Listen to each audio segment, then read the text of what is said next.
Ya, pandemi corona telah mempengaruhi sejumlah sektor di Indonesia, terutama di Kabupaten Kolaka. Nah, salah satu sektor yang menjadi fokus utama terdampak yakni adalah sektor UMKM. Nah, seperti apa komitmen pemerintah dalam mengayomi atau menyelamatkan UMKM yang terdampak COVID-19? Bersama saya Mafda ini kita akan membahasnya lebih lanjut dengan keempat narasumber saya pada malam hari ini dalam live talk Dinas Komunikasi dan Informatika Kabupaten Kolaka. Baik, di Comment Center Diskominfo telah hadir 4 narasumber. Saya perkenalkan satu persatu. Di ujung sebelah kanan ada Bapak Dr. Aris. Selamat malam Pak Dokter. Masih semangat Pak? Masih semangat. Baik, selanjutnya ada Bang Firlan. Iya, selaku sekretaris dari tim pemantau DPRD Kolaka untuk COVID-19 pastinya. Gimana kabarnya Pak? Alhamdulillah. Baik. Kayaknya kalau panggil Bapak itu lebih ketuaan ya, padahal orangnya masih muda, panggil abang aja, Bang Firlan. Iya, selanjutnya Pak Dr. Andes Inyoman Swastika. Selamat malam Pak Nyoman, selaku Kadis Koperasi dan UKM ya. Baik, narasumber yang keempat, Bang Dwi. Selamat malam Bang Dwi, apa kabar?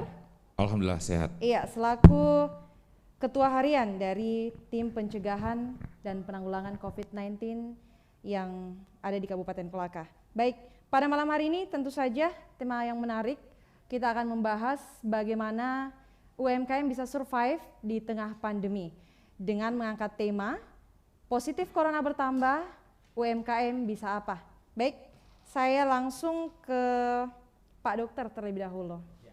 Jadi masyarakat hari ini sebetulnya tengah disibukkan dengan berbagai asumsi yang beredar di publik ya Pak ya, terkait dengan pasien yang positif baru-baru ini yang terus bertambah di Indonesia, tetapi di Kolaka juga ikut bertambah. Nah, belum mencapai titik di mana bisa membuat kita nyaman-nyaman saja berada di rumah, tetapi kita bisa lebih waspada lagi karena ada satu pasien lagi yang diidentifikasi positif corona. Seperti apa kronologisnya?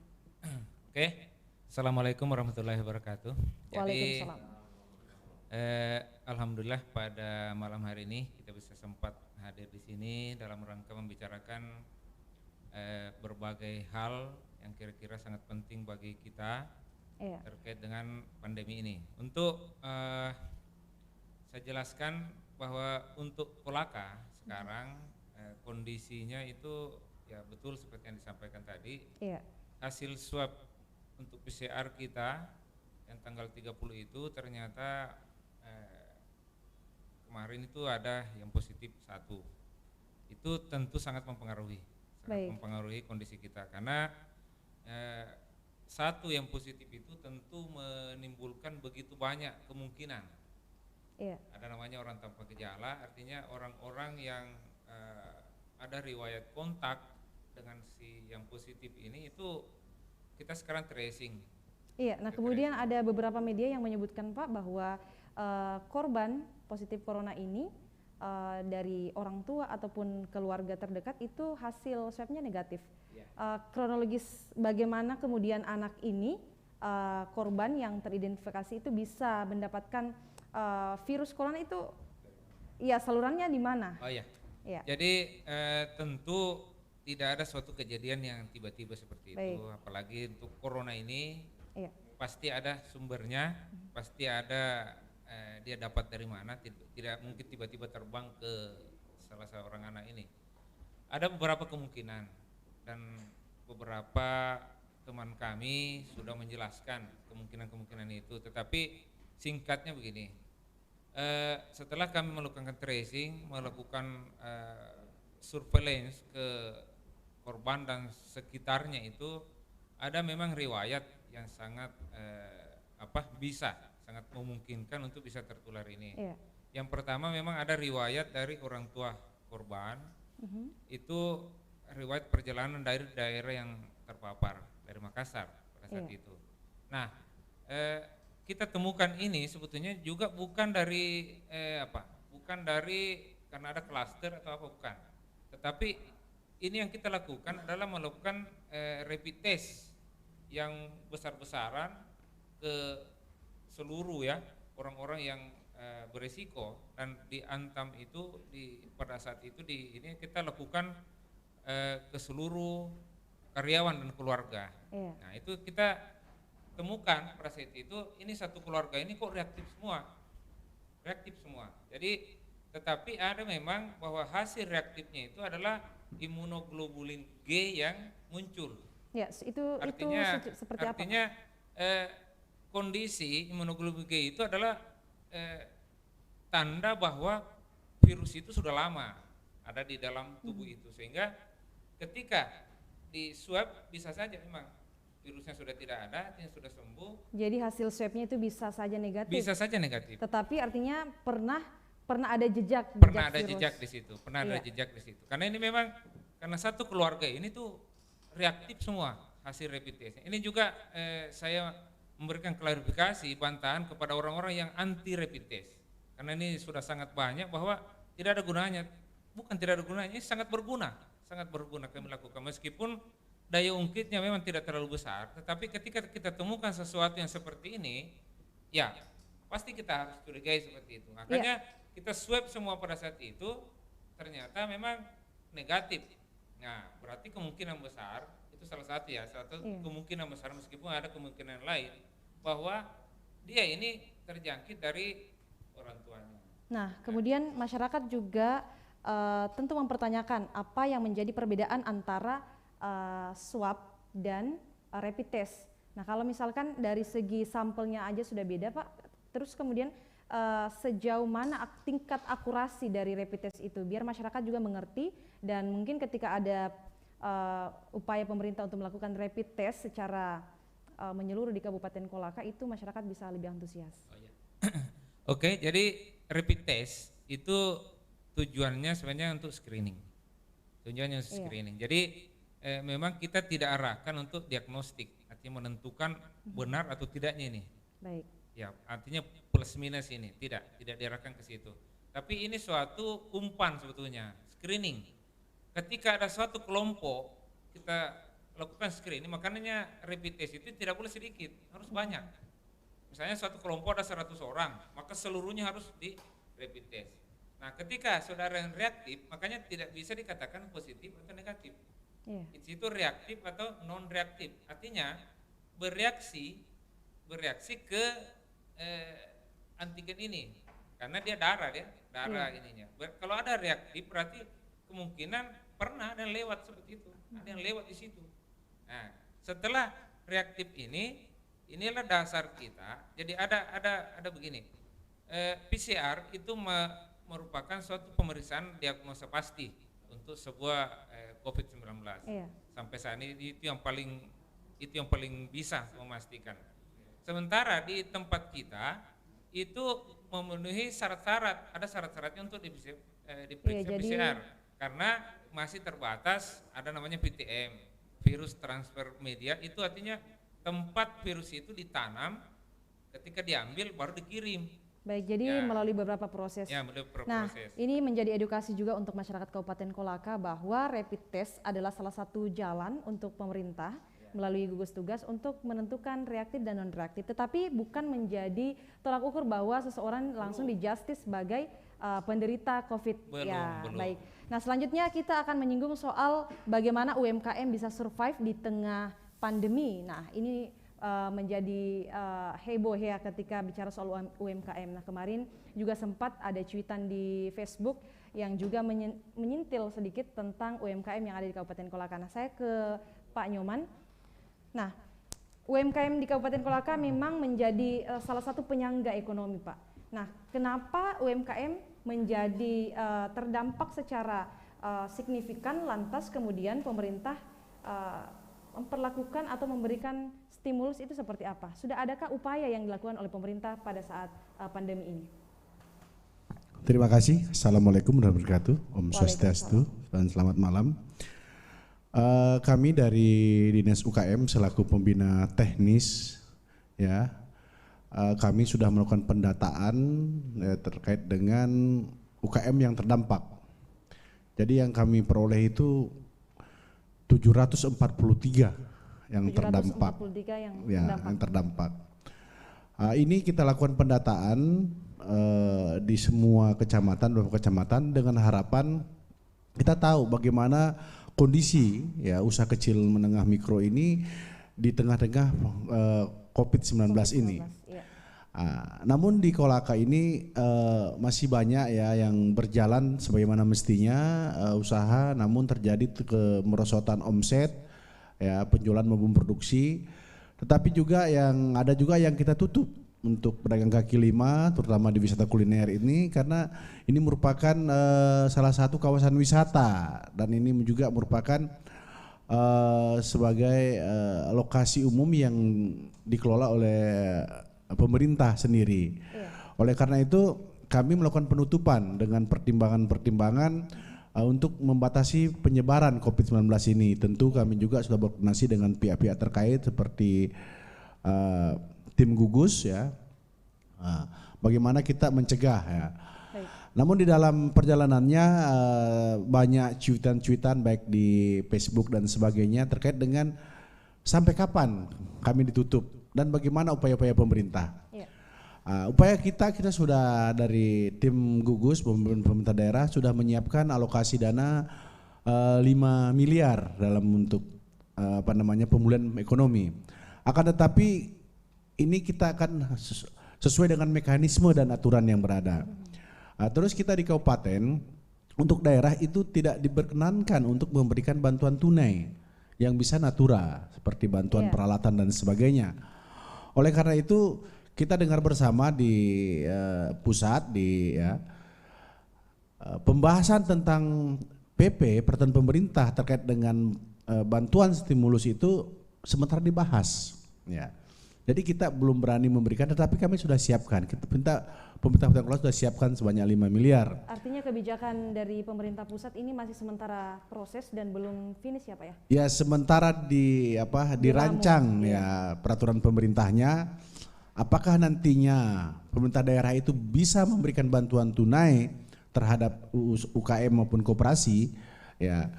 Karena selama ini yang memberikan bantuan tunai itu dari pihak pusat, ya, pemerintah pusat. Dan perlu kami sampaikan sekarang juga pihak pusat juga sudah memberikan bantuan ya dalam bentuk transfer ke 22 usaha pemula. Ya itu. Total bantuannya antara 10 juta sampai dengan 12 juta. Jadi usaha pemula ini seperti apa Pak? Mungkin seperti karakteristik dari usaha pemula itu bisa dijelaskan kepada masyarakat? Ya usaha pemula ini adalah para usahawan yang baru memulai usahanya ya untuk memakan usahanya baik di bidang pertanian, kerajinan, ekonomi kreatif dan sebagainya. Ini sudah dibantu sebanyak 22 usaha kecil ya, usaha pemula. Tetapi kami juga sudah memberikan, karena begini ada ketentuan bahwa yang tutup itu kita bantu dengan bantuan sosial. Dan kami sudah lakukan untuk Wiskul sudah kita berikan bantuan berbentuk sembako, karena kalau dana stimulan kita berikan juga kepada mereka karena mereka kan tidak jalan usahanya. Dana stimulan itu kita akan peruntukkan bagi usaha yang masih jalan, yang masih bertahan. Tapi tinggal kita menunggu regulasi dari pemerintah pusat. Ya.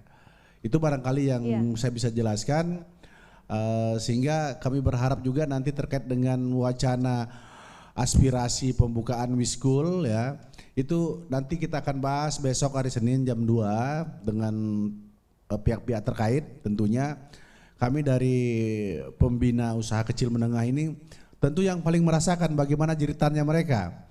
Akan tetapi kita juga pertimbangkan bagaimana keselamatan masyarakat Kolaka secara keseluruhan. Ini yang terpenting.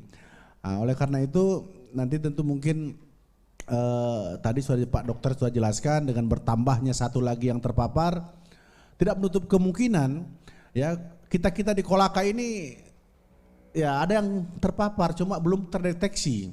Oleh karena itu kita dengan penutupan wisata kuliner itu untuk mencegah, karena kita ketahui bahwa di sana itu wisata, di samping orang menikmati kuliner banyak juga orang nongkrong berkumpul dan sebagainya.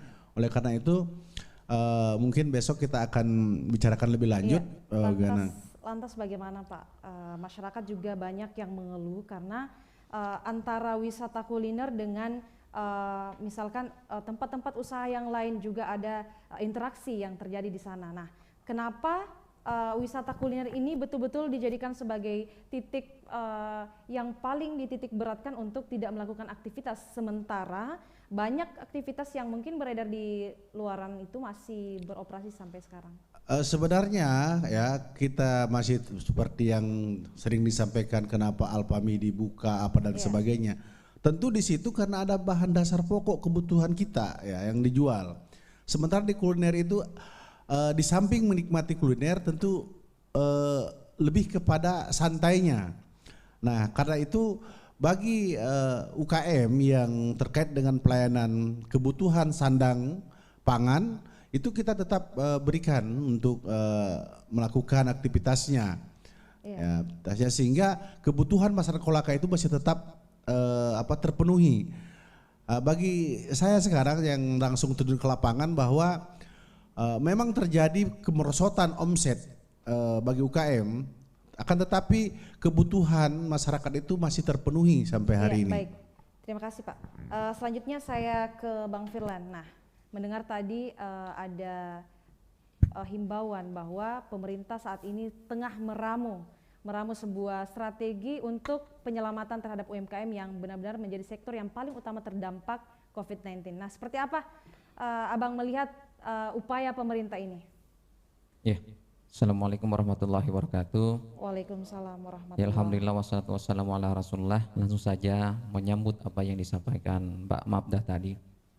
Jadi terkait masalah sementara dirancangnya ini kan juga seiring dengan peraturan pemerintah yang kita lihat nomor 23 tahun 2020 tentang pemulihan ekonomi. Di sini kita memahami betul di mana gawean koperasi dan UMKM ini bergerak.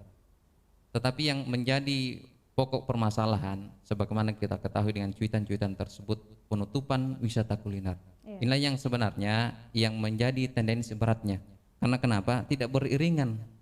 Tidak beriringannya satu tempat ini karena ratusan orang yang mengepul dapurnya. Ratusan orang yang kemudian menggantungkan hidup di sana. Ya, itu yang perlu digarisbawahi.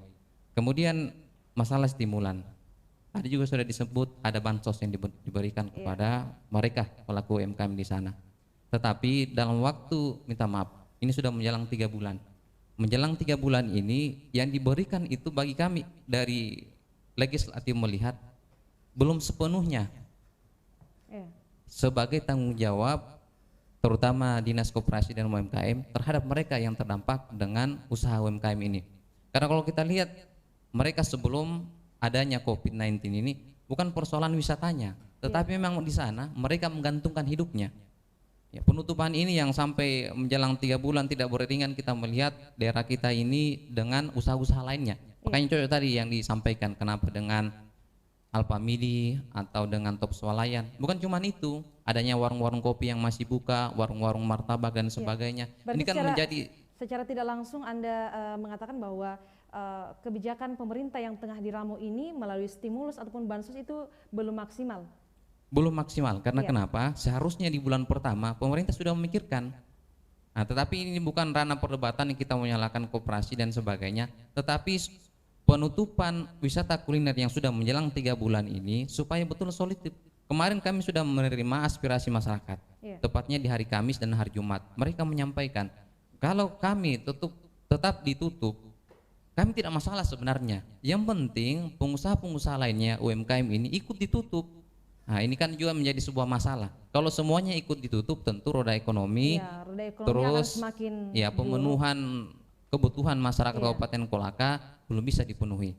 Itu tanggapan sederhana saya terkait artinya masalah. Menjadi tugas DPR juga untuk mengedukasi. Iya, ini memang sudah menjadi tugas kami. Fungsi di DPR itu kan jelas bahwa kami menyampaikan ini, menerima aspirasi mereka, kemudian menyampaikan. Kemarin kami terima selama 2 hari kan belum ada titik temu kebijakannya. Nah, kita melihat juga dari kasus COVID-19 yang ada di Kabupaten Kolaka, 4 kasus ini 2 sembuh, kemudian 2 masih sementara isolasi. Ya, ini menjadi juga tolak ukur. Tetapi kami berharap beda kasusnya, minta maaf, mereka yang berusaha yang notabene masih bisa berusaha tempat lain. Tetapi kalau wisata kuliner ini mereka memang berjualan di tempat wisata, tetapi memang menggantungkan hidupnya. Itu tadi disampaikan, bahkan minta maaf. Yang kami terima aspirasi menyampaikan kemarin, Pak, kami itu sudah kecurian ini dan itu. Ada yang kecurian kompor, kecurian sebagainya. Bahkan mereka menyampaikan, kami juga disoroti, kenapa kumuh? Nah, mereka menyampaikan kepada kami mau bersihkan bagaimana? Nah, jadi tanggapan sederhananya seperti itu. Iya, jadi adakah cara atau metode yang barangkali mungkin ditawarkan oleh teman-teman dari pihak UMKM yang terdampak ini, bagaimana prosedur ketika memang kalau ada kesempatan untuk mereka bisa beraktivitas kembali, modelnya seperti apa? Adakah haruskah mereka untuk melakukan protokol kesehatan atau seperti apa barangkali Bang? Iya, ini kemarin yang menarik. Jadi sempat ada argumen persoalan bagaimana ketika wisata kuliner ini dibuka kembali. Jadi kalau persoalan ini protap kesehatan, otomatis semua akan mengikuti. Kan kemarin kami bahasakan bahwa ketika dibuka ini mau tidak mau, mereka pelaku UKM yang ada di sana harus mengikuti protap kesehatan. Dan ketika tidak mengikuti protap kesehatan, ya minta maaf, sanksi yang diberikan tegas. Ini juga sudah diskusi dengan abang saya, Bang Dwi, bagaimana ketika wisata kuliner ini bisa dibuka dengan menjalankan protap kesehatan. Nah, ini yang perlu sebenarnya kita diskusikan ketika dibuka, bagaimana protokol yang harus dipatuhi. Dan ketika tidak dibuka juga pemerintah, DPR juga tidak melarang sebenarnya. Tetapi apa yang diberlakukan kebijakan ini bisa berimbang dengan mereka yang ditutup di sana dengan yang lainnya. Nah, kalau tidak ditutup ada kebijakan, ini kan ada kebijakan yang bisa kita pahami yang lain-lain. Bahwa Menteri Koperasi juga sudah mengatakan demikian. Nah, baik, sebelum saya ke Bang Dwi, saya persilakan kepada seluruh masyarakat yang sudah tergabung dalam live streaming Facebook, Instagram, dan YouTube Diskominfo untuk mengajukan pertanyaan via WhatsApp. Silakan untuk menghubungi nomor yang tertera. Nah, bicara soal COVID-19 tentu ini ada kaitannya dengan bencana yang mungkin agak sedikit berbeda dengan bencana-bencana lainnya. Seperti apa COVID-19 ini yang tengah berkembang di Kabupaten Kolaka dan di Indonesia secara keseluruhan, Pak? Baik, terima kasih. Selamat malam semua. Assalamualaikum warahmatullahi wabarakatuh. Waalaikumsalam. Saudara-saudara sekalian yang ada di Kolaka dan sekitarnya sempat menyaksikan tayangan ini. Salam tangguh, salam kemanusiaan, salam sehat. Sebelum saya memberikan sedikit tanggapan tentang tema kita pada malam hari ini, saya ingin memperbaiki sedikit diksi atau narasi yang sering disampaikan baik di publik maupun di tempat-tempat lain bahwa pemerintah menutup kuliner. Yang kami tutup adalah kawasan kuliner. Kawasan kuliner. Ingat, sekali lagi saya sampaikan kawasan kuliner. Termasuk di dalamnya wisata kuliner ya, Bang? Iya, inklusif. Jadi itu sebuah area yang cukup luas dengan segala macam aktivitas yang complicated. Ya, hal beda dengan warung mungkin ya, orang datang makan pulang, kafe ngopi pulang. Tetapi pada intinya kami belum bergibing dari himbauan sebelumnya. Karena kita ini diatur dengan aturan main. Ada 3 undang-undang yang mengatur kita. Undang-undang bencana alam, undang-undang wabah, dan undang-undang karantina. Ini semua mengikat. Nah, dan kemudian ada prosedur-prosedur yang harus dilewati ini, Pak Dr. Alis. Seperti tadi, pernah nggak terbayang oleh masyarakat bahwa bapaknya yang sudah sembuh itu, yang reaktif kemarin itu justru menularkan kepada anaknya. Ini kan sebuah hal-hal yang sangat yang hanya bisa di luar dugaan, di luar kemampuan masyarakat, karena mereka sekolah khusus untuk itu, ada namanya ahli epidemiologi dan sebagainya. Nah, kemudian tadi saya sempat ikut pikon dengan pusat ya, terkait dengan indikator kesehatan masyarakat menuju masyarakat yang produktif dan aman, atau menuju new normal lah, kurang lebih seperti itu, menuju NN, new normal. Nah, ada 15 kriteria menuju new normal ini. Ya, diantaranya saya baca saja supaya lebih supaya lebih jelas, Pak. Penurunan kasus positif selama 2 minggu. Penurunan jumlah OPD, ODP lebih besar dari 50%. Penurunan jumlah yang meninggal. Penurunan kasus yang di rapid. Ya, jadi penting sekali juga untuk itu. Kemudian ada beberapa hal lagi yang penting saya sebut ya. Jumlah pemeriksaan spesimen berapa, kemudian jumlah tempat tidur yang tersiapkan di sini, kemudian harus lebih besar dari 20% dari jumlah pasien. Kemudian jumlah atau laju insidentil per 100.000 penduduk Iya. Jadi banyak nilai-nilai yang harus dicapai dulu sebelum menuju new normal. Dan kemudian Kolaka, yang paling terakhir, dan Kolaka belum ada di sampai, dalam itu ya Pak ya. Nomor 15 ini yang paling terakhir, yang sering kita bahas di sini, yaitu terkait dengan effective reproduction number atau RT-nya. Angka reproduction number itu harus di bawah 1. Nah, untuk itu sebenarnya ada 4 tahapan, ada 5 tahapan menuju yang namanya new normal. Ada 5 tahapan. Tadi kita bahas jam 3 tadi ya kurang lebih. Pertama adalah tahap prakondisi. Nah, kita ini masih ada di dalam tahap prakondisi. Karena angka-angka ini belum kita capai. Masih prakondisi namanya.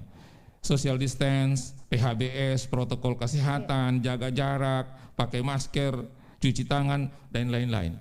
Ini semua kita belum lulus sebenarnya ujian kan? Iya, coba aja keluar ke sana. Kita masih di posisi start barangkali seperti itu Pak ya. Jadi kita harapkan masyarakat menyadari bahwa untuk menuju ke tahap kedua, selesaikan dulu tahap 1. Iya. Kita prakondisi lagi. Karena kalau tidak, ini ibarat mobil yang berjalan dari gunung, ketika kecepatannya masih belum cepat, harus direm. Karena kalau dia sudah terlanjur laju, pertumbuhannya besar di sini seperti Surabaya atau di Makassar, itu susah kita mengendalikan. Nah, artinya Kabupaten Kolaka belum bisa. Kita balik lagi ke persoalan UMKM. Artinya Kolaka ini belum bisa untuk melakukan. Tunggu, ada tahapannya. Saya selesaikan dulu tahapannya. Baru terserah nanti kita simpulkan di sini mungkin bersama seperti apa posisi kita kan. Nah, kemudian tahap kedua, timing. Kita harus tentukan kapan kita mulai buka. Pada saat grafik sudah mulai turun atau apa, ada angka-angka yang dicapai sudah mulai hampir dekat, teman-teman dari Dinkes sudah memberi kode ke kita, Pak kita sudah mulai ini. Kita mulai sosialisasi cara, tapi belum langsung buka, tidak di ujuk-ujuk langsung buka ya. Timing. Kemudian ketiga kita membahas lagi tahap prioritas. Kalau memang sudah oke, ini angka-angka ini sudah bisa kita pertanggungjawaban untuk kita lepas ke publik, tapi apa yang prioritas? Mungkin ekonomi, atau mungkin penyelenggaraan publik dulu, pemerintah dulu buka, atau mungkin pendidikan mungkin atau apa. Tapi nanti kita bicarakan seperti apa. Jadi ini semua bukan kemudian menurut si A, menurut si B, menurut si C. Ini adalah pembahasan daripada semua komponen yang ada, yang terlibat dalam proses ini, yang diatur dalam undang-undang, undang-undang wabah ya. Kalau ini tahap 3 sudah diambil, ada tahap koordinasi, kemudian ada monitoring evaluasi. Artinya ketika dia kembali lagi angkanya memburuk, kita tutup lagi. Seperti itulah kita menghadapi pandemi ini. Artinya benar-benar fleksibel seperti itu. Ya. Nah, tadi saya sempat komentar ketika Vicon di Jakarta dengan BNPB dan seluruh kementerian. Saya bilang ya, ini nanti ini sekaligus informasi untuk Pak Dr. Aris, saya belum sempat tadi sampaikan karena tiba-tiba ada muncul dia punya pemberitaan, penyampaian. Nanti teman-teman kita dari surveillance dan epidemiologi ini akan mengirim angka-angka dan pusat yang menentukan kita bisa atau tidak, karena ada sistemnya nanti akan dikirim ke kita nanti Pak Dr. Aris, kita kirim berapa yang sudah dites, berapa jumlah penduduk, berapa persiapan kamar pasien dan seterusnya.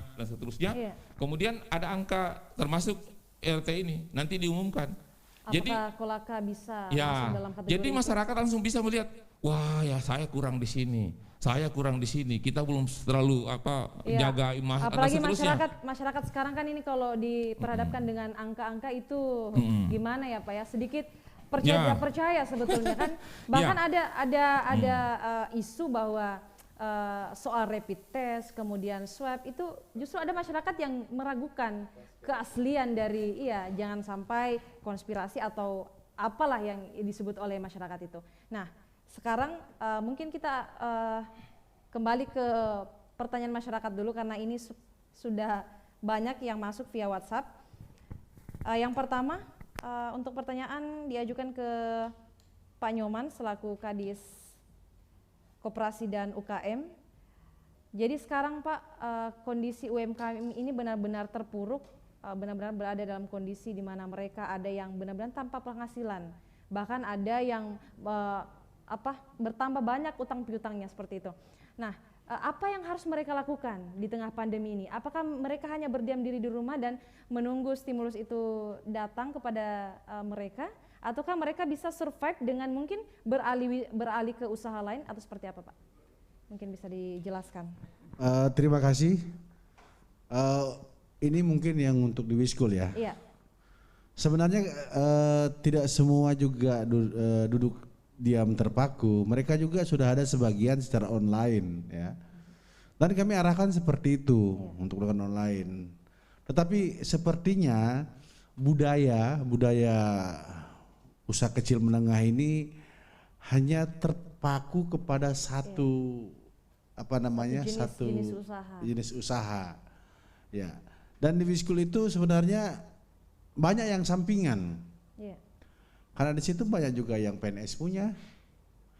Ya, banyak juga pengusaha yang besar di luar membuka peluang lagi di sana.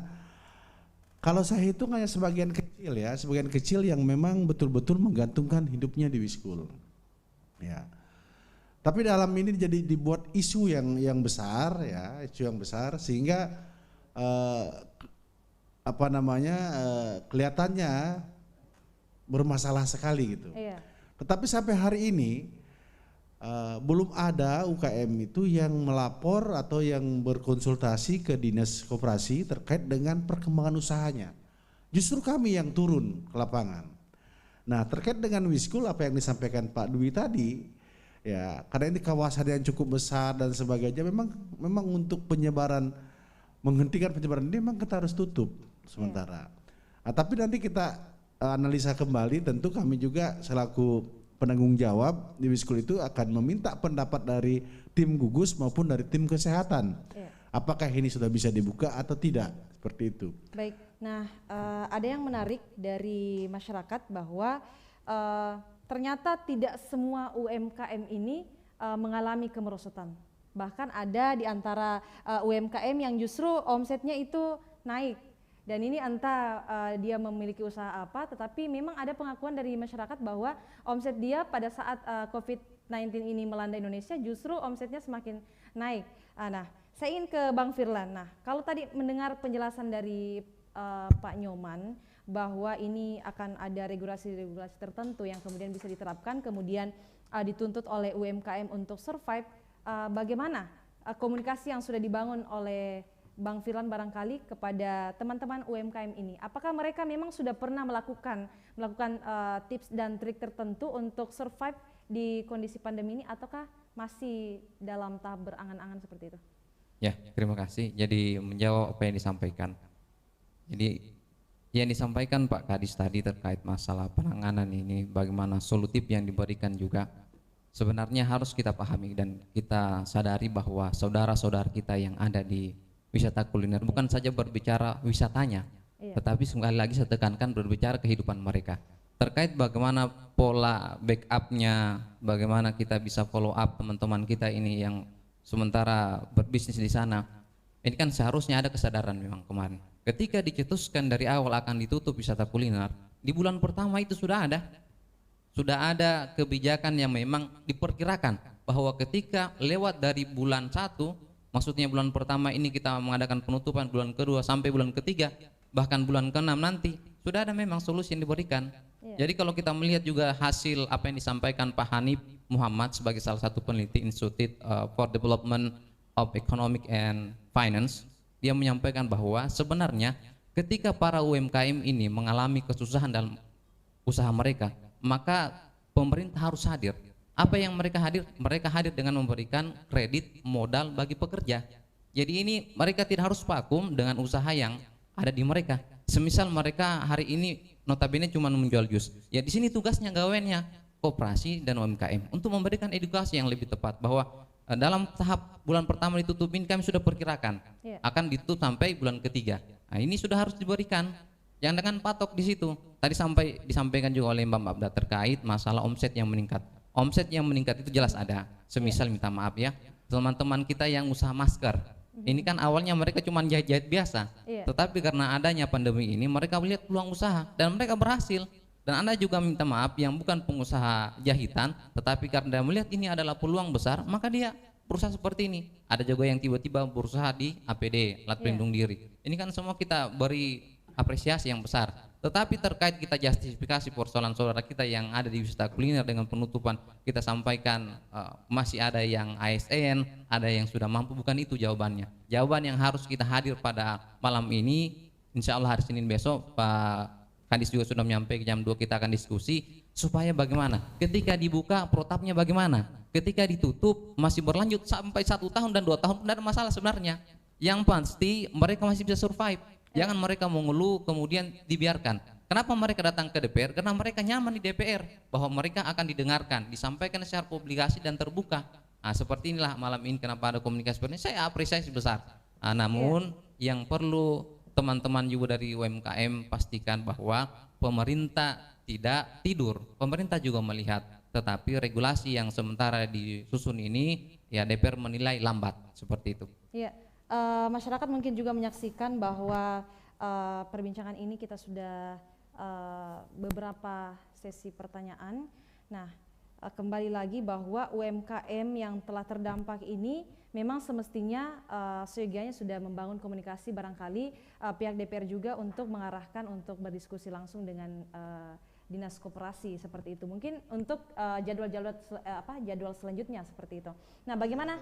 Ya, bagaimana tanggapan Bapak tentang? Saya tambahkan sedikit terkait dengan kalau kita melihat mengamati UKM yang ada di Wiskul ini, mereka hanya menunggu dana hibah dari pemerintah. Padahal pemerintah pusat itu sudah melakukan penyertaan modal di beberapa unit layanan kredit, itu kalau saya tidak salah itu sudah 150 triliun. Itu ada di angka yang cukup PT, fantastis ada di PT Madani Nasional. Itu dan satu pun dari UKM itu tidak pernah datang ke kantor berkonsultasi terkait dengan pembiayaan. Artinya ini juga menjadi ruang, masalah. Menjadi ruang untuk jadi masyarakat. Dibutuhkan, kami sudah melakukan, bahkan kami sering mengunjungi UKM-UKM yang ada ketika membutuhkan modal, kami jembatani, bahkan kami mengundang pihak perbankan untuk bagaimana memudahkan bagi UKM ini mendapat kredit. Akan tetapi yang dia tunggu ya dana hibah dan bansos. Ini permasalahannya. Ketika kita tidak memberikan dana stimulan atau bansos, ini ada salahnya di pemerintah.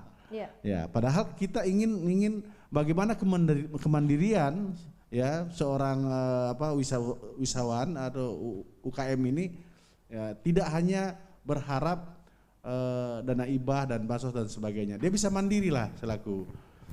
Harapan kami kalau memang ada yang ingin difasilitasi dalam memperoleh kredit dan sebagainya, bisa langsung berkonsultasi ke dinas koperasi. Kita langsung bisa. Saya berkomunikasi dengan pihak perbank maupun layanan Madani Nasional ada di sini. Ini sangat bermanfaat untuk masyarakat Kabupaten Kolaka. Artinya kita sudah mendengarkan langsung bahwa ada kesempatan atau ruang-ruang yang diberikan oleh dinas koperasi dan UKM untuk masyarakat berkonsultasi. Jadi berkonsultasi terlebih dahulu tentang usaha yang telah dirintis yang barangkali terdampak oleh adanya kasus COVID-19. Nah, saya penasaran dengan bagaimana sih target-target ataukah kemungkinan-kemungkinan yang nantinya ketika misalkan saja tercapai sebuah keputusan atau kesepakatan antara pemerintah dengan pelaku UMKM tentang pembukaan. Apakah kemungkinan-kemungkinan itu sudah diperkirakan oleh pihak BPBD? Seperti apa, Pak? Jadi saya jelaskan mungkin sedikit tambahan penjelasan sebelum saya ini menjawab bahwa kita ini tidak sedang mensiasati ekonomi. Tidak ada urusan kita dengan urusan ekonomi. Kita sedang mensiasati wabah. Kalau wabah bisa kita kendalikan, kemudian di sela-sela itu kita bisa berusaha, kita berusaha. Tapi persoalan yang sangat tidak masuk di akal, kalau wabah berebak, kita seolah-olah tidak ada wabah. Ini persoalan ini. Persoalannya Pak Dokter ini menghadapi orang pasien, ya, persoalan kita semua. Kemudian hanya 9 sektor yang bisa bergerak. Kalau kita tidak melewati ini, kemudian kita mengeluarkan biaya contoh misalnya kita secara nasional belum bisa masuk ke tahap kedua misalnya, tahap persiapan atau tahap untuk timingnya. Kemudian kita mengeluarkan dana stimulus. Kita semua ditangkap ini karena kenapa kau bunuh orang semua? Artinya belum ada regulasi, kemudian dan ini ada undang-undangnya. Jadi kita tidak mensiasati. Kemudian di zona hijau itu hanya 9 sektor yang bisa dibuka. Didengar baik-baik begini, 9 sektor. Sektor apa Pertama, pertambangan, industri, perminyakan, konstruksi, perkebunan, perikanan, pertanian dan peternakan, logistik dan transportasi barang. Jadi sebenarnya kalau mau berusaha ya harus ke arah 9 itu. Ya kalau tidak bisa kuliner ya ternak ayam lah. Ya kan? Artinya masih banyak ruang-ruang yang ya, barangkali bisa. tetapi belum bisa start juga sebelum pemerintah bilang start. Karena kita ini tidak mensiasati ekonomi. Kalau mensiasati ekonomi saya bilang ayo sekarang saja, mana itu uang kita pergi. Tapi kita mensiasati wabah. Dan yang paling tahu wabah ini cuma teman-teman di sebelah sana, Pak Dokter Aris, Pak Dokter CS. Ya, nah, yang jagonya. Saya klarifikasi lagi undang-undang terkait dengan undang-undang supaya masyarakat clear juga. Pada Undang-Undang Nomor 4 Tahun 84, Pasal 5 Ayat 1, upaya penanggulangan 1, penyelidikan epidemiologi, pemeriksaan, pengobatan, perawatan dan isolasi penderita termasuk tindakan karantina. Ketiga, pencegahan dan pengebalan. Keempat, pemusnahan penyebab penyakit. 5, penanganan jenazah akibat wabah. Jadi ini juga orang-orang curi mayat itu pelanggaran. Cuma karena mungkin masih musim pandemi sehingga dia tidak di ini. Nah, kemudian ada penyuluhan kepada masyarakat ini ada di atas. Nah, kemudian yang selanjutnya upaya penanggulangan lainnya. Jadi clear sekali.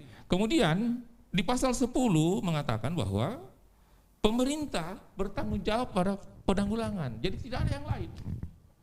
Undang-undang menyatakan bahwa pasal 10 pemerintah bertanggung jawab untuk melaksanakan upaya penanggulangan sebagaimana dimaksud pada pasal 5 ayat 1. Iya, penanggulangan dalam artian yang lebih luas. Ya, artinya pemerintah bertanggung jawab penuh. Artinya kalau dia bilang oke, kalau tidak. Kemudian pasal 14 menyangkut tentang pidananya. Orang-orang yang menghambat poin A sampai G ini akan tersangkut dengan pidana. Jadi karena begitu krusialnya ini, tadi saya baca di Ekuador sudah 13.000 lagi yang tewas, Pak Aris. Jadi artinya ini benar-benar belum mencapai titik di mana kita harus bernapas lega ya Pak ya? Iya, ini kita harus klarifikasi dulu sama publik. Ini bukan kita menghalang-halangi orang punya usaha, tidak. Justru pemerintah menyayangi semua masyarakat yang ada ini.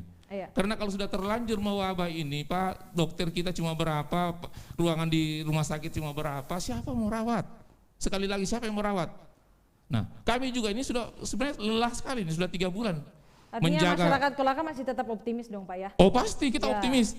Nah, justru karena saya tidak pernah terlambat datang sini karena begitu optimis saya. Iya, jadi optimis betul-betul kita bisa melawan yang COVID. penting sekarang guidance-nya harus jelas. Publik itu subjek, bukan objek. Ketika pandemi sudah bergeser. Nah, kalau sakit biasa masyarakat itu objek, dokter subjeknya. Sakit apa obat ini. Tapi ketika wabah, yang subjek itu masyarakat. Masyarakat yang punya angka ini harus di bawah 1. Caranya cuci tangan kok, pakai masker.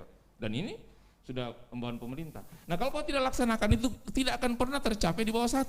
Dan ketika tidak pernah tercapai di bawah 1, usaha tidak pernah jalan. Jadi bagaimana? Yang mau berusaha siapa? Rakyat. Harus ada usaha yang besar juga. Makanya ada 5 tahapan itu tadi. Persiapan itu tadi ya kita pada posisi ini sekarang. Kalau itu kita bisa capai, kita masuk tahap 2, 3, 4, 5. Baik. Nah, masyarakat Kabupaten Kolaka juga mungkin ada yang pro kontra terkait dengan bagaimana sih UMKM ini bisa bergerak di bidangnya kembali untuk beraktivitas karena banyak orang yang menggantungkan hidup dari UMKM. Nah, tetapi ketika kita kekeh dengan keyakinan kita untuk kehidupan new normal, bahkan dengan menjalankan protokol kesehatan, tetapi sementara kasus COVID positif ini yang juga belum ada kata yang berkesudahan. Seperti apa Pak Dokter penanganan sampai hari ini? Apakah Kabupaten Kolaka bisa menghirup udara segar barangkali? Kapan sih kita ini bisa buka masker dengan pede lagi Pak? Seperti itu. Oke, terima kasih. Jadi untuk kondisi sekarang ada anekdot yang sedikit lucu sebetulnya yang pernah ini, bahwa kalau tidak mau positif jangan periksa. Nah, ini kan yang kita lakukan sekarang adalah sebetulnya membuktikan bahwa kita bisa menekan angka-angka ini. Caranya adalah memeriksa. Periksa sebanyak-banyaknya. Jadi makanya tadi ada target, misalnya rapid test berapa, sudah sekian persen. Kita maunya seandainya bisa seluruh penduduk harus di rapid test, supaya menemukan yang sebanyak-banyaknya. Nah, kalau misalnya nanti ada tahapannya bahwa awal rapid test berapa, ada yang punya data sampai bulan pertama tidak, nanti bulan kedua, masuk bulan ketiga itu baru rapid test kita baru datang yang banyak. Nah, satu-satunya di Sulawesi Tenggara yang jor-joran melakukan rapid test yang besar itu Kolaka. Baik, satu prestasi yang patut kita apresiasi. Karena sampai hari ini sudah 14 ribuan. Iya. Ya, sudah 14.000 lebih rapid test kita sudah sebar. Sementara di tempat lain tidak bisa seperti itu. Alhamdulillah kita bisa melakukan seperti itu. Baik, terima kasih Pak. Mungkin terakhir dari Pak Kadis Koperasi dan UKM bisa disampaikan kepada masyarakat. Artinya pelaku UMKM bisa apa di tengah pandemik ini? Adakah tips atau trik yang mungkin bisa dibagi kepada masyarakat biar pelaku UMKM ini tidak merasa bimbang, galau seperti itu, Pak? Artinya ini menjadi jalan tangga pertama sebelum besok kita mengadakan diskusi yang mungkin lebih mengerucut lagi pada UMKM itu. Baik, silakan Pak. Yang pertama, para pelaku UKM taati protokol kesehatan COVID-19. Yang kedua, ketika misalkan membutuh konsultasi terkait dengan pembiayaan maupun pembukaan usaha baru sesuai dengan apa yang disampaikan Pak Dwi tadi, itu kami terima di kantor untuk konsultasinya, bisa lewat WA, kami akan fasilitasi terhadap pembiayaan perbankan maupun PT Madani Nasional, di mana pemerintah pusat sudah menggelontorkan penyertaan modal yang cukup besar di PT Madani Nasional ini dikhususkan untuk para UKM. Karena itu yang perlu saya sampaikan. Saya pikir tetap kita inovatif karena seorang wirausahawan itu harus inovatif dan kreatif. Kapan tidak inovatif itu bukan jiwa kewirausahaan itu yang dimiliki. Mungkin sedikit Bang Firlan, kita sudah berada di penghujung acara. Iya, jadi sebagai penutup dari saya ingin saya sampaikan bahwa kita juga jangan terlalu kaku menerjemahkan. Perlu juga kita melihat bahwa ada teman kita kabupaten kota lain yang menerapkan, mereka tetap membuka wisata kulinernya. Saya ambil contoh salah satu yang ada di Kota Kendari. Kota Kendari kenal dengan Kendari Beach-nya, KB. Mereka bisa survive. Mereka bulan pertama menutup, tetapi di bulan kedua dan tiganya mereka membuka dengan apa? Menjalankan protap. Ketika protap kesehatan itu tidak dipatuhi maka ada sanksi. Begitu juga dengan ibu kota Jakarta, kita lihat bahwa mereka juga bisa membuka dengan menerapkan protap. Ya, itu yang saya sampaikan. Menjadi opsi-opsi tertentu yang mungkin barangkali bisa lebih spesifik lagi dibahas untuk besok ya, kayak dengan Dinas Koperindak. Iya, jadi insya Allah juga kami besok ada pertemuan dengan Dinas Koperasi, mudah-mudahan ada jalan terbaik. Iya, kita mengharapkan jawaban dan solusi terbaik untuk masyarakat Kabupaten Kolaka. Baik, demikian bincang-bincang kita pada malam hari ini dalam live talk Dinas Komunikasi dan Informatika Kabupaten Kolaka. Positif corona bertambah, UMKM bisa apa? Dan tadi sudah dijawab oleh keempat narasumber saya pada malam hari ini. Terima kasih telah bergabung dalam live streaming Facebook, YouTube dan Instagram. Kita masih akan ketemu kembali di minggu depan dengan tentunya dengan tema yang lebih menarik, narasumber yang lebih greget lagi. Terima kasih kepada Pak Dokter, Bang Firlan, Pak Nyoman, dan Bang Diw yang sudah hadir pada malam hari ini.